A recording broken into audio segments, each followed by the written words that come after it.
दिल्ली के लोकप्रिय मुख्यमंत्री अरविंद केजरीवाल जी की रिहाई बेल के संबंध में जो आज फैसला दिया है वो कई मायने में महत्वपूर्ण है।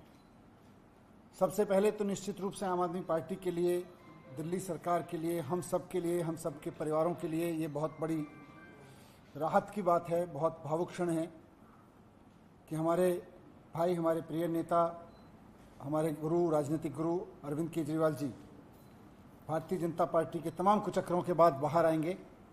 उनकी तमाम साजिशें रखी की रखी रह जाएंगी भारतीय जनता पार्टी वालों की। लेकिन साथ साथ बात सिर्फ केजरीवाल जी की जमानत की नहीं है। आज माननीय सुप्रीम कोर्ट ने भारतीय जनता पार्टी को भी एक बहुत बड़ा संदेश दिया है कि तुम्हें अपनी तानाशाही बंद करनी पड़ेगी। आज माननीय सुप्रीम कोर्ट का आदेश भारतीय जनता पार्टी के मुंह पे एक कड़ा तमाचा है कि आप एजेंसियों का दुरुपयोग कर रहे हो। आपने एजेंसियों को अपना केज पैरेट बना के रखा हुआ है। ऑनरेबल सुप्रीम कोर्ट ने बहुत साफ शब्दों में कहा कि सीबीआई केज पैरेट की तरह से काम कर रही है। माननीय सुप्रीम कोर्ट का यह फैसला सिर्फ पार्टी, सरकार या व्यक्ति के लिए, हमारे लिए महत्वपूर्ण नहीं है। केवल देश के आम आदमी को ऑनरेबल सुप्रीम कोर्ट का साफ संदेश है, साफ भरोसा है कि आप चिंता मत करो। अगर कोई तानाशाही चलाएगा, अगर कोई एजेंसियों का दुरुपयोग करेगा तो देश का संविधान उसकी रक्षा के लिए है। संदेश साफ है ऑनरेबल सुप्रीम कोर्ट का कि तानाशाही के खिलाफ देश का संविधान हर आम आदमी के लिए रक्षा के लिए है। और भारत में अगर किसी की चलेगी, ना तानाशाही की चलेगी, ना सीबीआई की चलेगी, ना ईडी की चलेगी, ना इनके तानाशाही कानूनों की चलेगी। भारत में अगर किसी की चलेगी तो देश के संविधान की चलेगी। ये ऑनरेबल सुप्रीम कोर्ट के फैसले से साफ संदेश है। दूसरी बात, ऑनरेबल सुप्रीम कोर्ट के संदेश से यह साफ है कि भारतीय जनता पार्टी सीबीआई को और ईडी को अपने तोता मैना की तरह इस्तेमाल करते हुए अरविंद केजरीवाल जी को अंदर रखने के लिए साजिशें रच रही थी। खुद ऑनरेबल सुप्रीम कोर्ट में यह कहा गया आज कि जिस तरह से सीबीआई ने सीएम साहब को अरेस्ट किया, उससे यह साफ हो जाता है कि सीबीआई जानबूझकर केजरीवाल जी को अंदर रखने की मंशा के तहत उनको गिरफ्तार कर रही थी। यह बात आज के ऑनरेबल सुप्रीम कोर्ट के फैसले में साफ हो रही है। केजरीवाल जी को जेल में रखने की मंशा के तहत सीबीआई केजरीवाल जी को अरेस्ट करती है। और यह मंशा किसकी है? केजरीवाल जी ने कुछ गलत तो किया नहीं। मंशा है भारतीय जनता पार्टी की।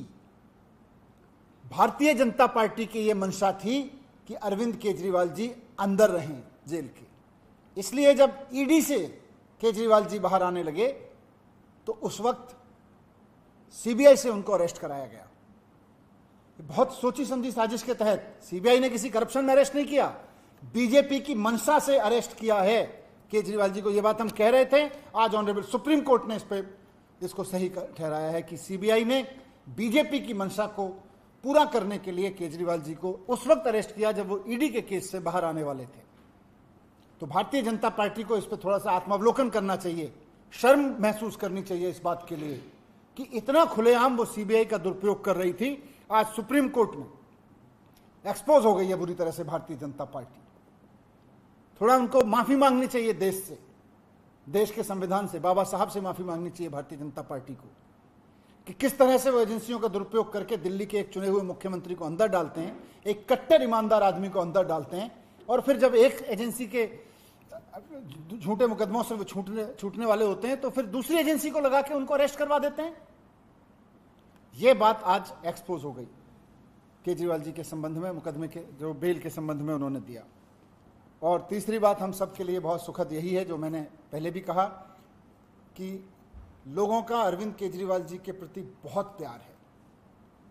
लोगों का प्यार, भगवान राम की, हनुमान जी की कृपा और देश के संविधान का कवच, ये तीनों अरविंद केजरीवाल जी के साथ हैं। और जब तक लोगों का प्यार अरविंद केजरीवाल जी के साथ है, जब तक भगवान राम की, हनुमान जी की कृपा अरविंद केजरीवाल जी के साथ है, जब तक देश के संविधान का रक्षा कवच अरविंद केजरीवाल जी के साथ में है, केजरीवाल जी जैसे कट्टर ईमानदार आदमी का कोई कुछ नहीं बिगाड़ सकता। ये बात आज साफ हो गई है। यही हमें रखना था इस पे। संजय भाई,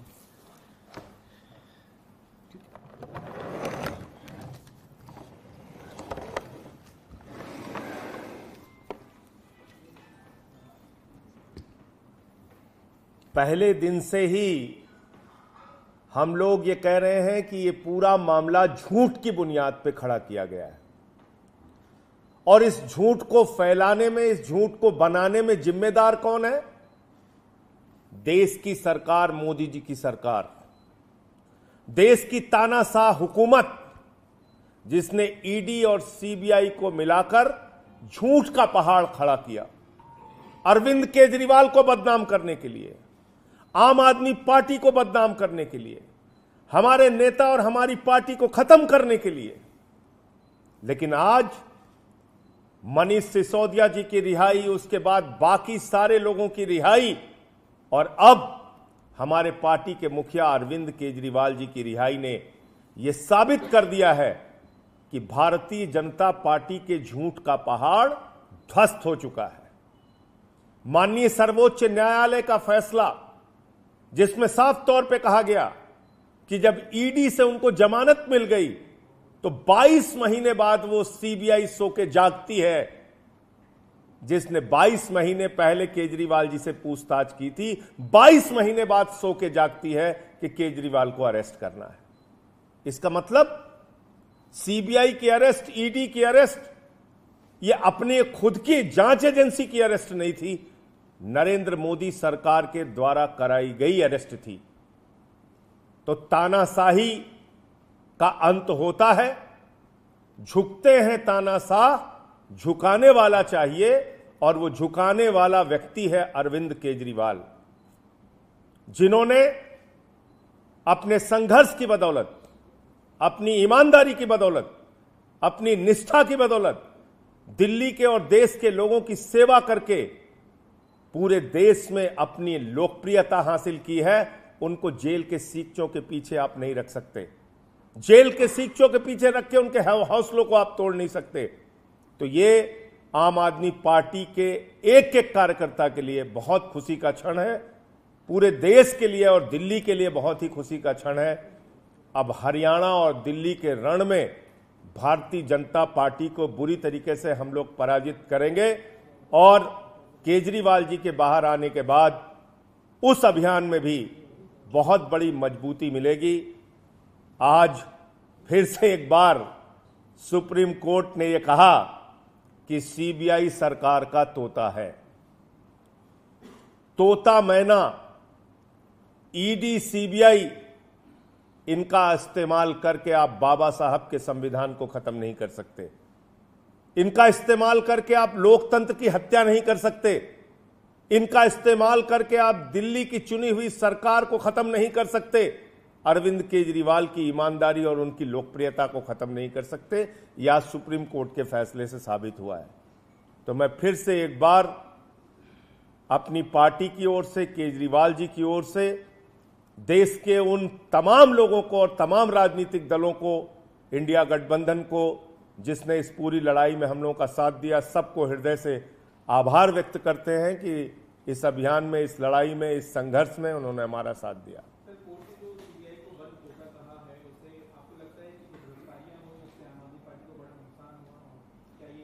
नहीं, अभी तो जो आज कहा है वो तो भारतीय जनता पार्टी को अब शर्म आनी चाहिए और भारतीय जनता पार्टी को देश से माफी मांगनी चाहिए इस चीज के लिए।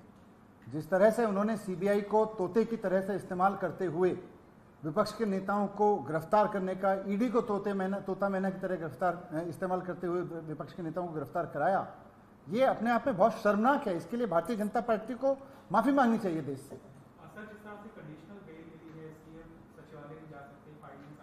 देखिए, भारतीय जनता पार्टी का ये बयान अपने आप में बताता है कि बीजेपी केजरीवाल जी के बाहर आने की खबर से ही कितना घबरा गई है। अब केजरीवाल जी बाहर आ रहे हैं, बीजेपी को ये दिख गया है, बीजेपी बाहर आने की खबर से घबरा गई है, इसलिए इस तरह के बयान दे रही है। बीजेपी वालों को भी पता है कि इस तरह की कंडीशंस आगे कोर्ट में चैलेंज होंगी तो रुकेंगी नहीं। लेकिन आज बीजेपी जो ये कहने की कोशिश कर रही है, अपनी जो कहते हैं ना खिसियां नहीं बिल्ली खंबा नोचे, बीजेपी की स्थिति ये हो गई है। वो कंडीशन पहले बेल चिल्ला रहे थे, कंडीशन चिल्ला रहे हैं। कुल मिला के केजरीवाल जी बाहर आ रहे हैं और इनको ये घबराहट हो रही है बीजेपी को कि अब केजरीवाल जी बाहर आएंगे तो अब क्या होगा। अरे जब दो जजों का फैसला आया, एक जज के फैसले में साफ तौर पे सीबीआई को बिल्कुल सरकार के तोते के रूप में इस्तेमाल करने की बात कही गई है, तो ये अपने आप में कोई कंडीशन नहीं रखती केजरीवाल जी के ऊपर। आगे थैंक यू।